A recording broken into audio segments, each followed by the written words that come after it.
This is Secret Sauce, the restaurant marketing podcast. I'm James Ealing, and you're listening to 7 Common Restaurant Myths. These are the myths that could kill your restaurant. Some restaurants are quiet, lose money, and the owner works 70 hours a week. Other restaurants are busy, profitable, and the owners work a few hours a day. What's the difference? They have a secret sauce. Join James from Marketing for Restaurants as he helps you come up with your recipe for restaurant success. Your secret sauce.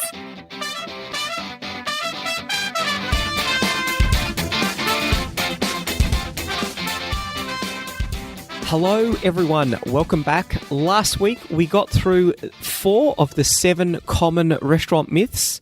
If you're a long-term listener, you may be up to speed that we may have more than 3 more to go.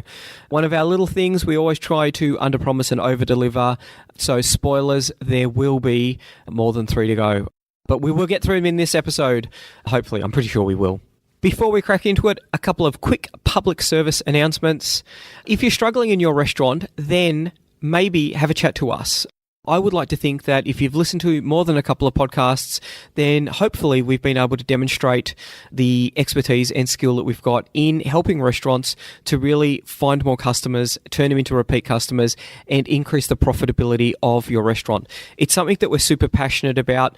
We love to share in the success of successful restaurants, successful chefs, successful restaurant owners. We know it's a lot of hard work. That's why we put a lot of effort into creating some products that are really going to help you to build the restaurant that you always wanted.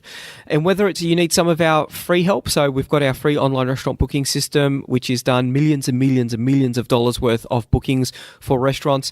If you're not taking bookings now, if you're not using a table management system, it's an easy way to put it up on your website. It's completely free. You know, we've had customers who've taken 10,000 seats and, you know, they're not one of our customers. It's just a free product that we provide out to them, which I think is pretty cool. It's part of our commitment to helping the restaurant industry. Same with Frollo, the free restaurant online ordering system. We've got some restaurants who are doing over $10,000 a month in online orders, some more than that. And of course, they're doing it commission free. They're collecting the customer contact details. It's a free product. It doesn't have all of the bells and whistles. Having said that, it's got some pretty cool ones in there. It's got the restaurant loyalty graph, so you can see how well you're doing with getting your customers to come back. It's got a loyalty system that's built in. All you got to do is tick a button and turn it on, which means that it will automatically keep track of how many orders it is before people are going to get a free discount. So, you know, you might run a buy 8 meals, get the 9th one free. It keeps track of it, and every time the customer orders from you with that same email address, that email goes out to them saying, hey, this is your 5th order. You're only 3 away from getting a free loyalty discount. So far, your loyalty discount is $35. We know that drives repeat custom because we've seen it time and time again. When people tick that box, people start ordering more frequently. Pretty cool tool, pretty advanced. Or, of course, you know, we do bespoke marketing campaigns. We've got our 12-week marketing boost, which we run for some restaurants. Whether you want it done for you or whether you want us to show you how to do it so that you can start building up your own marketing skills, we're happy to do either. It's all about looking at the resources you've got within your restaurant and getting those resources up and running so that you're running the profitable restaurant that you want to. And of course, websites. We've built a lot of websites, a lot of successful websites. Some people think that they don't need a website. Got to tell you, there are a lot of people out there using Google every day to find restaurants, and we've had tens of millions of visits that we've generated for our customers over time. We've got some pretty cool tools in there. We know what works when it comes to restaurant SEO and restaurant websites. So yeah, if you're struggling or if you want to really take your restaurant to the next level, hit us up where we'd love to have a chat with you. So when it comes to the myths that we're going to be talking about, the myths that could kill your restaurant, the next one is a combination of my grandma's recipe is awesome and everyone will love it. This is my favorite dish. It'll be yours too. And great food speaks for itself. So we hear this from lots of chefs. It's generally the chef who's saying it. And the sad reality of it is, let's break them down. So my grandma's recipe is awesome and everyone's going to love it. This is typically the person who's very new in the restaurant because we all know that this isn't the case. It's not going to be made in commercial quantities. You haven't actually thought about wastage. You haven't thought about how long it's going to take to cook in the kitchen. and you haven't thought about the prep time. There are a lot of those things that make the fundamental difference between a commercially successful recipe and a dish that your grandmother used to make you and that you really loved. It can be really hard to replicate those sort of things. Now, the second one, this is my favourite dish, and I know that you're going to love it. So you have to be focused on, I think it's really important that a little bit of you should be in your restaurant, in your recipes, in your story. That's something that's going to make you unique because no one else has got you. So yes, that's definitely important. But the big thing is you're not cooking for you. You're cooking for customers. And I have seen this. So, a great example, someone who did a fine dining in a restaurant in a place that's not really fine dining. The demographics for that suburb were poor. It was a couple of suburbs down the line. There was a place where a lot of the affluent people were. Now, those affluent people, they weren't going to travel to a suburb that was less affluent. It's just the way that it is. Sad to say. These guys, they struggled. They worked really hard. Food was pretty epic. But just because that was the kind of food that they wanted to cook, it wasn't the place where they needed to be cooking it and, went bust. Usual story. Really good restaurant owners are really trying to understand what it is that their customers want and how they are going to be able to prepare that for them. And that goes through a range of things. It's convenience, it's price, it's food, it's the type of food, it's the cuisine, it's the way that it's prepared, it's the way that it's sourced. There's a lot of things in there that you can be thinking about, that you need to be thinking about, and it's not about you. When we talk about these things, it's got to be about your customers, because if you're aiming at so this restaurant that was the fine dining place, they were aiming at very few people. There was only a small handful of people who thought, and they loved it. The customers, they would come in once a week, but there just wasn't enough of these people who had enough money to be able to spend that large check size to be able to come in and make it sustainable. You need to be thinking about the numbers that are going to make your restaurant sustainable. You've got to be bringing it back to your marketing plan and to your business plan. Think about that. Now, last one, the great food speaks for itself. So, a couple of things here. You don't want to have the best restaurant that no one's ever heard of. Time and time and time again, I hear this from people. They say, the food's amazing in our restaurant. It really is amazing. You've got to come in, you've got to try it. I go in there, and you know what? Sometimes I'm pleasantly surprised. It's like, wow, this food is amazing. You need to have more people in here. Other times it's like, it's okay. It's not great. It's nothing to write home about. It's the food that you're doing. I would put a bit of effort into the kitchen, bit of effort in front of house. That's where you probably need to be, that's something that's going to help you. Now, they don't have to, but, if they're going to be saying it's the best food you ever tasted, they need to be thinking about that. But the thing that you've got to be thinking about is that we see it all the time. An average restaurant that is well marketed is going to beat a great restaurant that has no marketing. You will end up being the best restaurant that no one's ever heard of. And guess what happens to the best restaurant that no one's ever heard of? Sooner or later, they run out of money. Sooner or later, they die. And if you have an open and honest conversation with the person that it's often hardest to have that open and honest conversation with, yourself, is it really the best food that I've got? If it is great food, and I've seen it, great food that is cheaper than the place that's next door that is full, where they've got crappy food and it's quite a bit more expensive, often you'll see a really robust marketing plan underneath that that's reaching out to people, getting them in, coming in, telling them a story and being able to deliver on that. Is it amazing food? No, but it's something that resonates with people. They're doing the marketing, they're getting the people in, whether it's just, they're focusing on getting a lot of new people in tourist places, the tourist trap, you see a bit of that where they'll focus on getting new people in because they've got people walking by all the time. In non-tourist places, you've got to be a little bit more focused on getting your repeat customers in. That's where, it is more important to have great food. You don't have to have great food in tourist towns, sadly enough, and I know I've been caught on more than one occasion with that. But the great food, often it just isn't going to happen for you. You need to be out there. You need to have a story, and you need to be telling that story to all and sundry through marketing means so that you can find new customers and turn them into repeat customers. Lack of marketing, sadly, I think, has killed many a fine restaurant. Not fine dining, fine restaurant.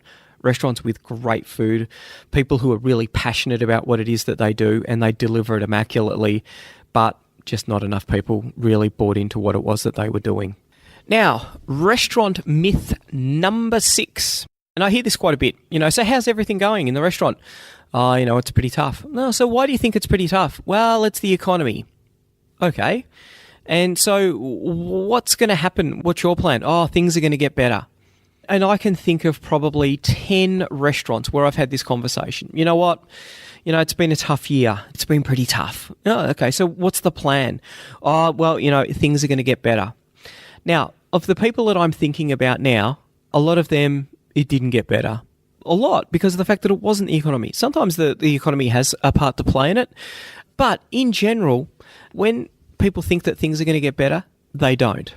And that's because of the fact that there is no planning. I always say, so let's pull out your business plan. How many seats are you aiming to do per week, per night?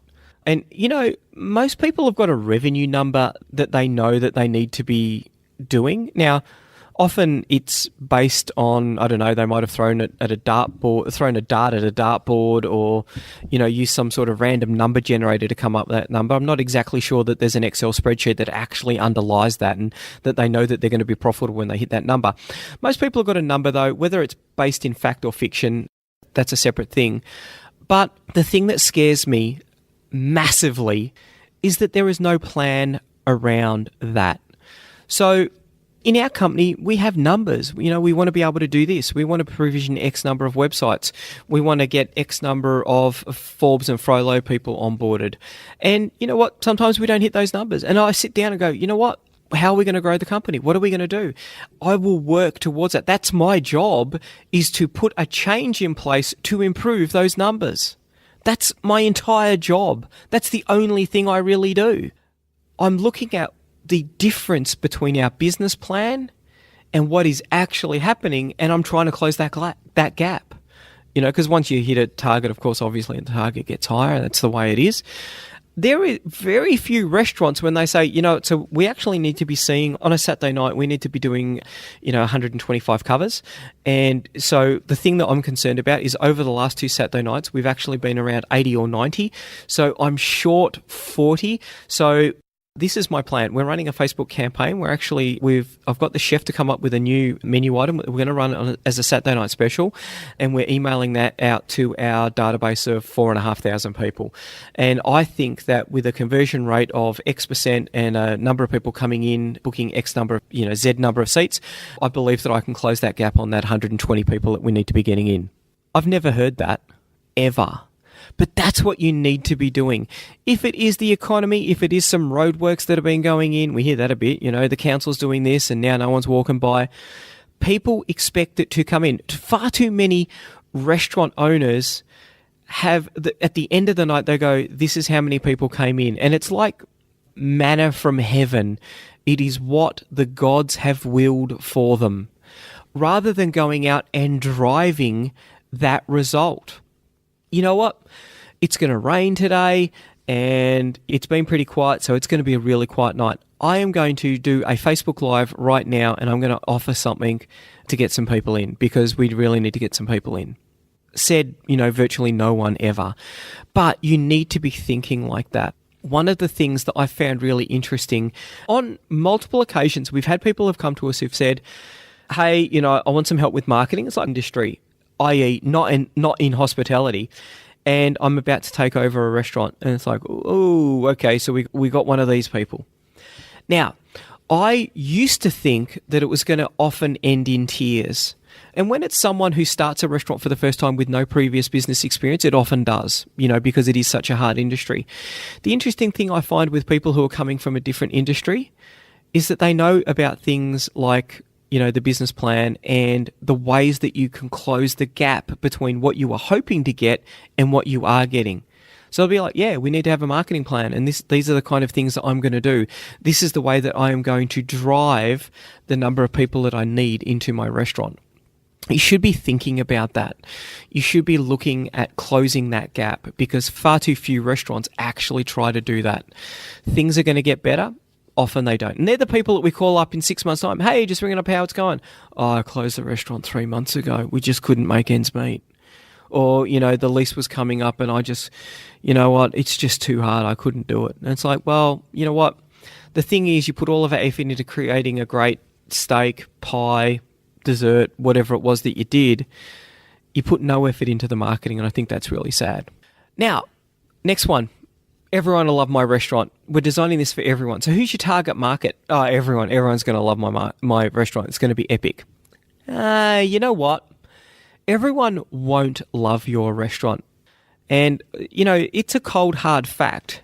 So if it's a family restaurant, there'll be people there who hate kids. And they're going to go, this is awful. We hate this place. If it's a place that isn't child-friendly, there's people who are going to try and bring their kids in. They're going to be like, oh my God, this place was so rude. That was like they didn't want me to bring my kids here. Correct. They probably didn't want you to bring your kids there. Do you have a really strong vegetarian menu? Yeah, some people just hate the fact that there's vegetarian stuff on the menu. They want to see meat with everything. There's a whole heap of things that you can do that are going to offend some people. Flip side of that is that there are going to be a lot of things that you can do that are going to really appeal to people. It's very hard to please everyone, and far too many people try to do that. What they don't do is sit down and say, right, here are 10 niches that I'm going to go after. This is our offering for people who want gluten-free food. This is our people who want FODMAP. This is our offering for people who are vegetarian. This is our offering for people who want to bring their kids along. This is our offering for people who want a pescatarian meal. You need to be thinking about the little tiny sub-niches that you can be targeting and telling that story to those people, because that's going to resonate with people. Far too often, we see people focusing on trying to be everything to everyone, and you can't. It's too hard. When they end up doing that, they end up being super bland. And that just makes it really hard. You don't have a unique selling proposition. You need to be thinking about who it is that you're going to be. And some of the really successful restaurants we see actively exclude people. We've put it up on Facebook before. I think there's a pub in South Australia, and their advertising is Adelaide's worst vegetarian restaurant. It's a steakhouse. They only do steaks. A really good example of that being on brand for a niche market, which resonates with that niche market. Now, on to something that I know I'm probably going to get some feedback about, something that really does get people really quite passionate. You can't build a great restaurant culture. Bzzzt. Wrong.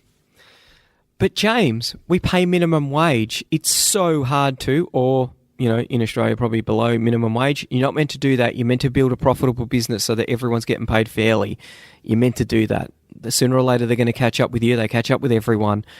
You need to be paying people fairly. So you're going to be paying minimum wage because that's all you can afford. How do you create a great restaurant culture? Now, this is your job.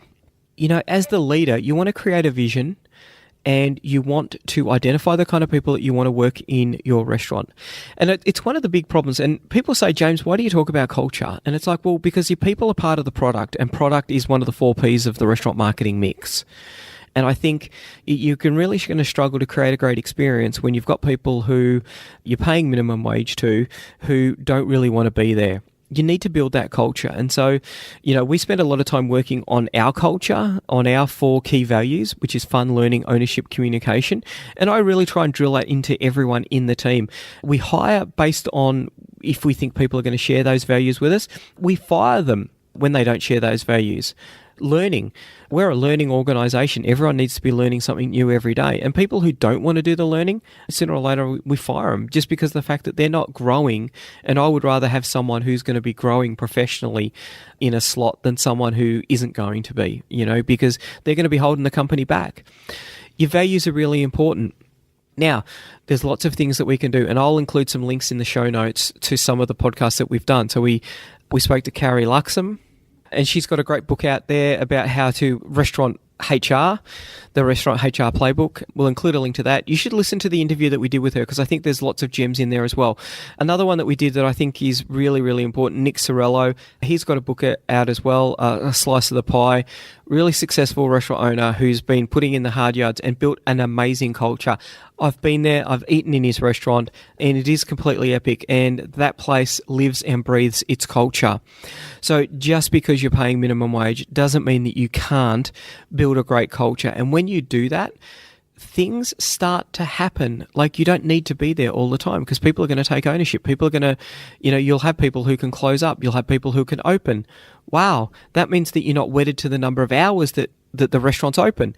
When you break that bond, and this is the thing that, really I think is the saddest thing, the number of people who are there, the restaurant might be open 30 hours a week, and you're like, why are you only open that many hours? And it's like, well, I'm working 50 hours and that's all the time that I can afford to be open because I have to be here when we're open. Well, you don't have to be there when the restaurant's open. Build a great culture, and then the people are going to be able to do the job that you want them to do, whether you're there or not. That's a fundamental part. That's a part of the success factor, because you might be able to, you could put on a breakfast service if you're not going to be doing it. You might have a whole team that's just going to do breakfast. That's going to fundamentally increase the profitability of your restaurant because you've got all of that extra money coming in. It doesn't need to be hugely profitable, but if it's helping to pay off the lease, if it's helping to pay off your other fixed costs, that can make a big difference. And the beautiful thing about it is that you're still in bed while people are getting coffees, they're getting their focaccias, they're getting their bacon and egg roll, they're getting their avocado on toast, whatever it is that they're getting, your team's cooking it, you're serving it up, you're taking the money in, you're making a little bit of profit. That can make a big difference to your profitability. And God forbid, this is something that's really cool. You could open a second restaurant. If you don't need to be in the first restaurant, you could open a second restaurant. That's when you really start to make the money. So have a think about the culture that you've got. And one of the big questions that always gets asked, would you, without a doubt, hire everyone that you've got in your team if you started again? And the number of people who say, God, no, I wouldn't hire any of them. You don't want to be that guy or gal. You don't want to be that owner who thinks that little of their team. You need to be building a great team, building a great culture. It is your job. Check out those resources. There's lots of tools out there to help you do it. Not an easy thing to do, but there are tools out there. Now, last myth. So this is number 9. I've gone 2 over. Wasn't planning on only going number 1 over. But yes, number 9 on our list of the 7 most common restaurant myths. And this one isn't going to kill you, but you know what? It really will hold you back. You can't make any money in the restaurant industry. This is wrong. There are some people out there who are crushing it. And they're the people who don't believe in the myths. They're the people who know their numbers. They're the people who are focused on the costs within the restaurant. They're not emotionally attached to the restaurant to the point where they're going to make uneconomic decisions. They're not putting flecks of gold through the dishes, even though people can't taste it and, the dish becomes hideously unprofitable. They're working through, they're treating it like a business. They're not overspending on fit out. They are in tune with what their customers want, whether it is, the product that they've got, the promotion, the place, all of those sort of things. They are thinking about them and they are responsive to what their customers want. They've got a marketing plan and they're driving towards it. They've got a business plan and they're driving towards it. They look at where they are today and they have a vision about where they want to be tomorrow, and they are moving towards that. And you know what? Hey, I'm a business owner, all right? And I'll be completely honest with you. A lot of the time, I'll work really hard. I'll do a 10-hour day, and at the end of the day, I'm a little bit sad, a little bit teary because I did nothing. I did nothing to drive the company forward. And you think, you know what? I worked that hard and I did nothing. I was doing other people's work. I was doing compliance stuff for the accountant or something just really lame. But there wasn't anything that I did that moved the company forward. You've got to be thinking about, you got to have that vision. You got to have that goal. It might be a 20-year goal. It might be a 90-day goal. You should have both, because we do. And one little tip I'll give you, and I'm hoping to interview Chelsea. I went to a seminar done by Chelsea Pottinger. She talked about meditation and stress and all of those sort of issues with business owners. And one of the tips that I took out of it was, at the end of the day, at the start of the day, before you get out of bed, before you pick up your stupid smartphone and have it going binging all over the place, and you start looking at Facebook and start getting your brain scrambled, I lay in bed now and I try and plan out the day, and I think about what are the 3 most important things that I can do to move my company forward. I think about what those things are, what our 90-day goals are, what I need to do to move us forward on that. And then I start to, I try and visualize me doing those things. And then And you know what? Has it made a difference? Yes. Do I get 3 things done every day? Hell no. And some days I struggle to get any of them done. But there are a lot more days when I'm doing at least one of those things. And some days I'm doing 2 of them. I rarely do 3. But I'll have those 3 things. They're written down on my desk. And it's like, this is what I need to do. These are the big things that are going to move things forward. Now, the other thing that she said, at the end of the day, reflect. Remember when I talked about the hardest person or the easiest person to lie to is yourself? I openly and honestly try and think, how did today go? What did I want to achieve? How did I go with it? What didn't go well and what could I do better?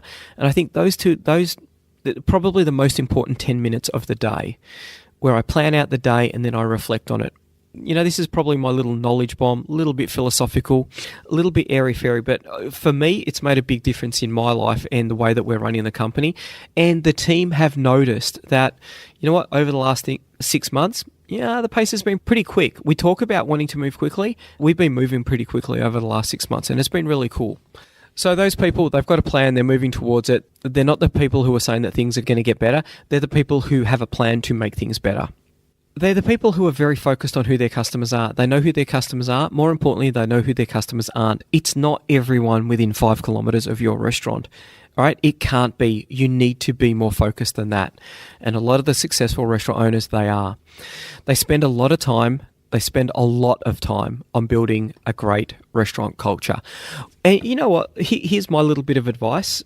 We tend to, and I know that I was guilty of this, I would spend 80% of the time that I was spending with my team, I would spend 80% of that time dealing with the people who were the screw-ups, the people who were doing the wrong things, the people who weren't right for the team. Because deep down I was always like, I can change them. I can make them a better person.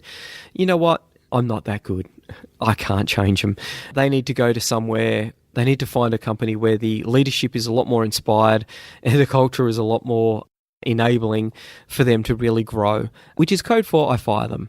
I want to spend 80% of my time on my A players because it's so hard to find the A players, and having them is epic. Having those people who really understand what you're trying to do and pour their heart and soul into it, it is so empowering and so rewarding having that. And that's why I really try and spend more time with the great people in the team, skilling everyone up, inspiring them. That's the important thing. That's the important part of culture. And one thing that I've learned over the many years that I've been running businesses is that when you fire someone who's underperforming, more often than not, the team will go, phew, we got rid of that guy. If they see someone who's loafing, they're like, why can't I loaf? That guy's loafing and he's getting away with it. So, spend a bit of time focusing on the culture. When you do those things, then you can make money out of hospitality. Then you can make money out of the restaurant that you've got. The original meaning of restaurant, to restore the soul.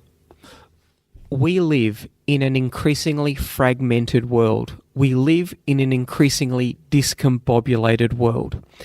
There are people who want to have their soul restored. Those people will pay a premium for that. And whether it is food that tastes just like their mother cooked for them, whether it is an experience where they get to feel special, where someone is going to do the dishes for them and someone is going to prepare a meal for them that they don't have to worry about, whether it is an epic steak, whether it is an ethically sourced vegetarian gluten-free meal, whether it is a place where a family can get together and spend a couple of hours not in front of the television, not watching Netflix, but just sitting down and talking about their lives, whether it's a place where some mates can get together and, share a beer, share a wine, even share a whiskey, or whether it is just the best damn burger that you ever did eat. All of those things help restore the soul. And all of those things are things that people are willing to pay for. And I think that that's the essence of what the profitability is that you should be looking for in your restaurant. So there you have it. Hopefully you've got something out of our podcast. Hopefully there's one or two little nuggets of wisdom that are going to help. If you did, then once again, please leave a review on iTunes. It really does help us to get the word out. Tell a mate, tell a fellow restaurant owner or chef about Secret Sauce, the restaurant marketing podcast. If you need a free tool, sign up for one of our free tools. They are literally saving restaurant owners thousands, tens of thousands of dollars. And if you need a little bit of help with your marketing or your website, then, please consider us. I'd like to think that we do a pretty damn good job of it.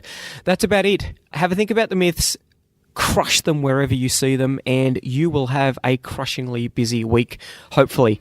That's all for me. Bye. Want more customers for your restaurant, cafe or takeout? Every month, our marketing tools and information are used by thousands of restaurant owners just like you to help them find more customers and turn them into repeat customers. All of our tools and information is designed specifically for restaurant owners.